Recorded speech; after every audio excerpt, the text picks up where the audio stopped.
Hello, I'm Jon Sermon, and I've undertaken to frequently post short videos during this coronavirus lockdown to try and encourage people in these difficult situations.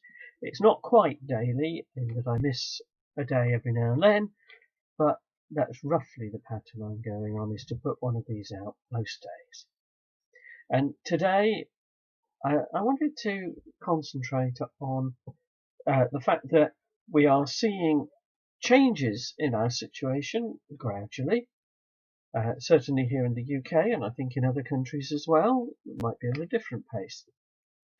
And we are aware that further changes are contemplated. Right now, our government is considering whether or not it might be appropriate to change the social distancing guideline from 2 metres to 1 metre.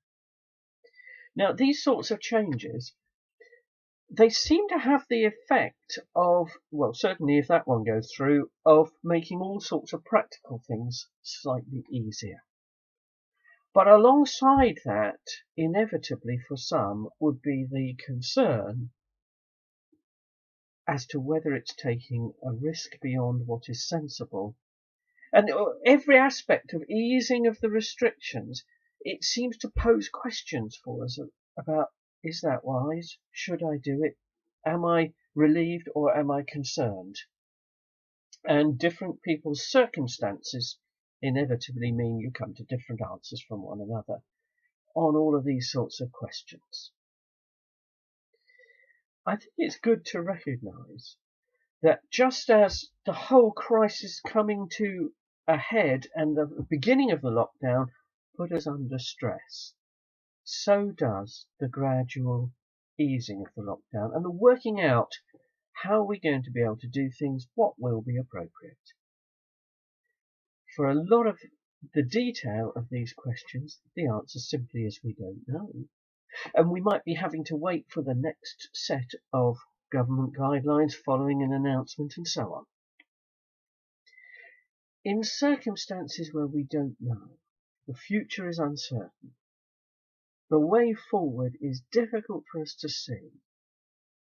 Quite honestly, in these circumstances, the value of faith, the value of knowing that all is in God's hands, the value of knowing that we can choose to put ourselves in God's hands, it's ever increasing. And the reality is, we can.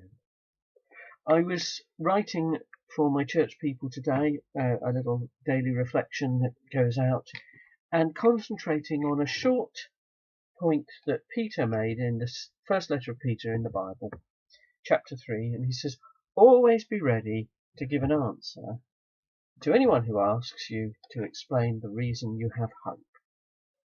A lot of us are probably facing situations in which we think, well, there's not a lot of hope just now. And if it were only our physical reality and the reliance on our work or our income or whatever it might be that measures where does hope come from, then that would be a logical and appropriate response.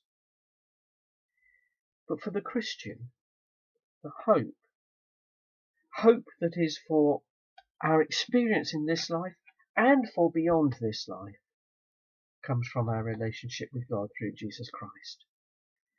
And if I was asked, if you're asking me to give a reason for the hope that is in me, it's far less to do with the circumstances of the day and far more to do with the reliability of God's character. The God who promises us hope and a future, who invites us to know him, who was prepared to go to the extreme of dying on the cross to mend the relationship with us, is my reason for hope.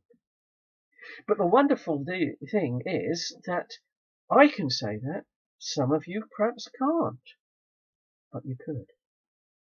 Because that offer of hope in Jesus Christ really is available for everyone. God bless you.